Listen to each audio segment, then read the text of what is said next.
What's up mga brad? DownShiftVinci here. Good morning. Well mga brad, hindi tayo maglalamove ngayon. Though, dala-dala ko yung lalamove bag ko.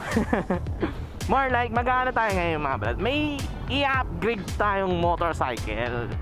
Hindi sa akin, hindi sa motor ko, kundi sa isang ganap na master naming lahat ng Team Kampon. Isa, ano siya mga brad master ko, boss ko, amo ko. Ayan mga brad, si Ridesnorman. Si boss amo, master Ridesnorman mga brad. I-upgrade natin yung motorcycle niya. Though simpleng upgrade lang naman to, kasi may nagpadala sa akin ng front brake master cylinder. Tapos ikakabit ko sana sa motor ko. Since yung mga motorcycles ko, like yung sa Raider 150 Fi ko, okay pa naman yung ano niya, yung brake master niya. Bawal dyan Ano kang ginagawa mo, tay? Okay pa naman yung brake master ng motor ko, kaya ayoko munang galawin. Kung yung sa motor naman ni Casey, baka patayin ako ni Casey. Baka anayin niya ako baka bugbugan niya ako kasi ayaw niyang may binabago sa motor niya kahit wala namang problema, diba? Kaya ayun mga brad, yung kay Ridesnorman na lang ang i-upgrade natin. Yan. So syempre, bibigyan ko kayo ng impression, bibigyan ko nila ng review or what, kung kamusta yung brake master na yun. Kasi may nag-sponsor nga sa akin yan. And para sa mga interested bumili ng ganyang klaseng brake master, check nyo yung link sa description box mga brad. Diyan kayo makakabili. Nasa 1,000 lang yata yan, or less than. Set na nga pala yan mga brad, may clutch lever na din. Pero since yung sa motor ni Ridesnorman, wala namang ano yun, left hand clutch, yung front brake master lang ang ikakabit natin. So ito, punta lang kami sa meetup place, tapos papakabit namin kay Kuya Janelle yung front brake master. So tara. So mga brad, no, alam nyo ba, dumating ako ng 7:35 dito sa Robinsons so may Robinsons Petram or what, ganyan. Tapos si Norman, si Master, tingnan nyo yung oras 8:16 na dumating. Patay tayo sa'yo. Hindi, okay lang naman. Pero bibigay ko na sa'yo ito, Brad. Bigay ko na to sa Master.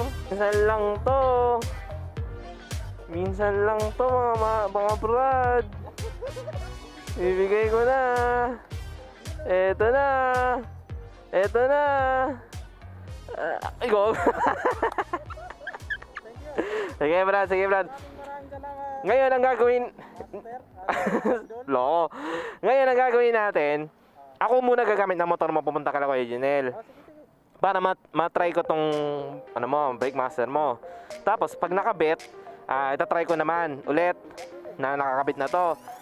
Tapos ganun din gagawin mo, bibigay ka rin sa akin ng impression regarding dito. Kung baka parang interviewin lang kita, bigyan mo lang ako ng kung anong feedback lang. Marunong ako gumamit nito.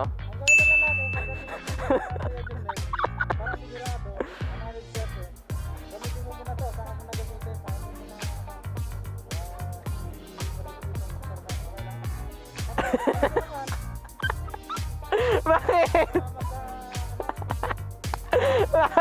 Ano tayo magagamitin ito?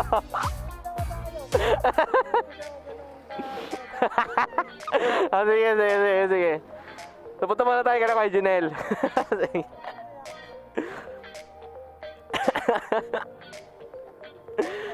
So ayun nga mga brad, ayaw pumayag ni Norman na gamitin ko yung motor niya, pupunta kay Kuya Janelle.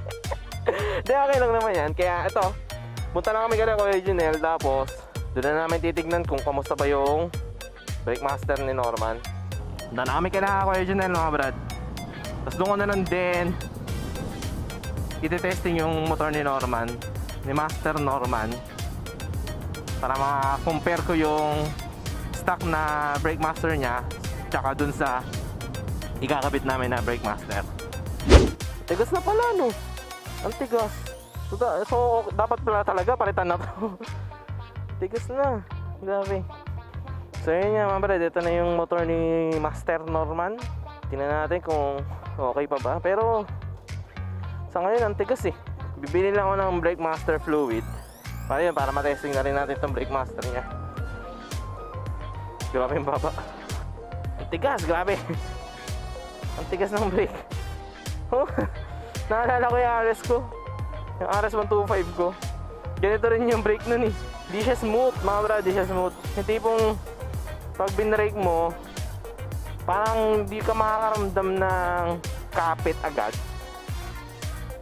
Kasi sa mga brake ko mga brad, maarte talaga ako sa braking eh. Gusto ko yung tipong pag kontrolado ko yung braking ko. Hindi yung katulad na ito na kailangan pandiinan para lang kumapit. Kasi kapag konti lang yung apply mo, walang brake mga brad. Kailangan mo talagang diinan. Teka, bili lang ako dito. So, 50 na mga brad, pero palabasin natin 100. Kukupit pa kay Norman eh. Loko. Hindi, baka mabugbog tayo ng master na yun. Nakita nyo naman yung katawan nun. Bruskong brusko. Pero, dapat nga talaga na ma-upgrade to. Kasi sa totoo lang mga brad, wala akong idea. Wala akong idea na ganito yung braking ni Norman, ni Master. Kasi ang ginawa ko, sa GC namin, nag-post lang ako kung sino gustong ma-sponsoran ng brake master. Tapos, ayan, si Ridesnorman, ganyan. Nag-message. Eh, since di ko naman siya ikakabit, sa kanila ko na lang sana ibibigay. Kaya wala talaga akong idea na ganito yung brake master ni Master Norman, no? Pero buti na nga lang din, sa kanya ito napunta.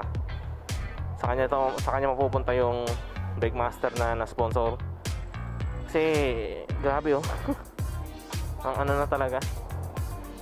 Halos wala nang pag i-apply mo, walang kapit. Kailangan mo talagang diinan. So, tara. Tayo natin matapos si Kuya Janelle, tapos pakapit na natin yung brake master. Grabe pala to, no, Brad? Oo. Walang pag ganito, pag ganito, wala. Kailangan mo talagang diinan.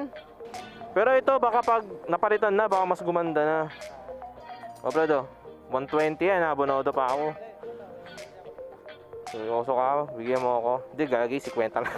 50 lang yan. 50 lang. So yun nga mga brad, hintayin na lang natin si Kuya Janelle na tatapos yung ginagawa niya. Tapos pakabit na natin yung brake master.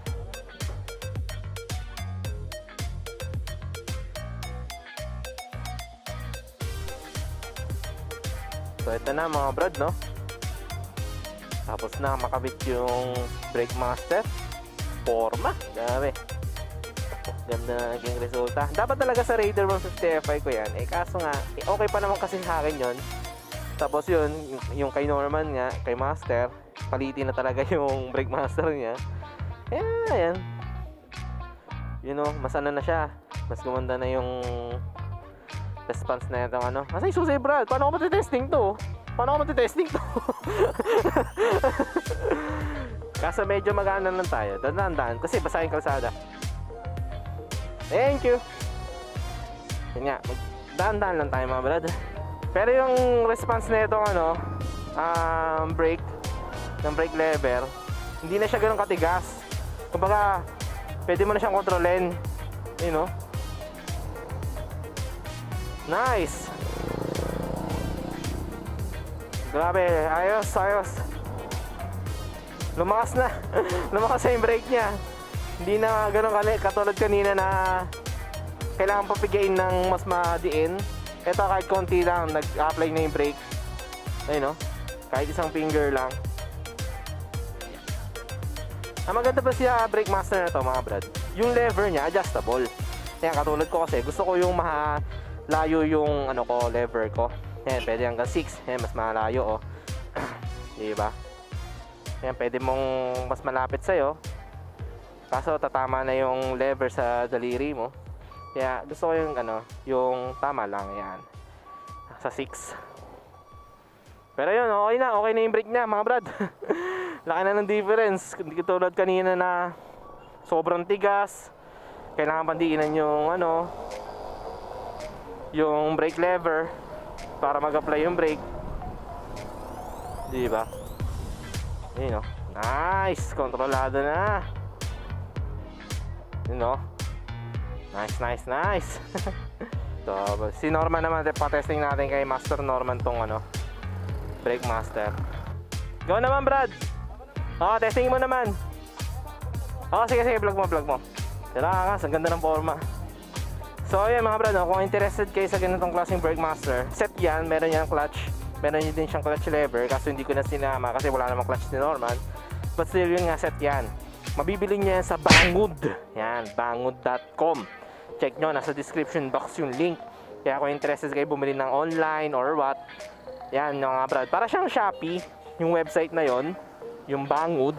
Ano, convenient para sa inyo kapag bibili kayo ng mga motorcycle parts. Hindi lang ganitong parts ang binibenta doon mga Brad. Maraming klase. Basta type nyo lang yung hinahanap nyo and possible lumabas doon sa website na yon. So yun nga, itetesting na ngayon ni Master Norman yung brake master, and then mamaya, pagbalik niya, hingan natin siya ng feedback kung ano bang masasabi niya sa brake master na to. So yun Brad, sige na. So ano masasabi mo Brad? Smooth na no? Smooth na. Oo, mas gwapo. May ano na no, may forma na no. Nice. So sige na, magbayad ka na kay Kuya Jun. Hindi, kahit dito mo na nalagay. Park mo na lang dito. So yun nga mga Brad, nagustuhan naman ni Master Norman. Buti naman. Tsaka yun nga buti sa kanya ko rin nabigay. Kasi nga, yung brake niya talaga kanina, grabe, sobrang tigas na. Kaya buti na lang sa kanya ko na nabigay. Kunin mo na lang yung mga gamit mo na rin. So yun mga Brad. Kaya kung interested nga kayo, banggood.com. Check nyo na lang yung website na yan, nasa description box. Ayan. Angas no. Parang dapat pala sa motor ko na lang to. Hindi, joke lang. Pero yun, buti na lang nakatulong tayo kay Master Ridesnorman para dito sa brake master na to. Yun na lang siguro mga Brad, no? Saglitang vlog lang. Nabigyan ko lang kayo ng impression regarding dito sa brake master na to. And syempre, hingi ko pa rin si Norman ng feedback after ng ilang buwan niyang magamit yung brake master. So yun, kaya maraming salamat sa pag-like, sa pag-share. Maraming salamat sa pag-comment. Hanggang dito na lang ang aking vlog. Mabiyahe pa ako. So yun, you all know the drill. Ride safe. Peace out. Sige Brad.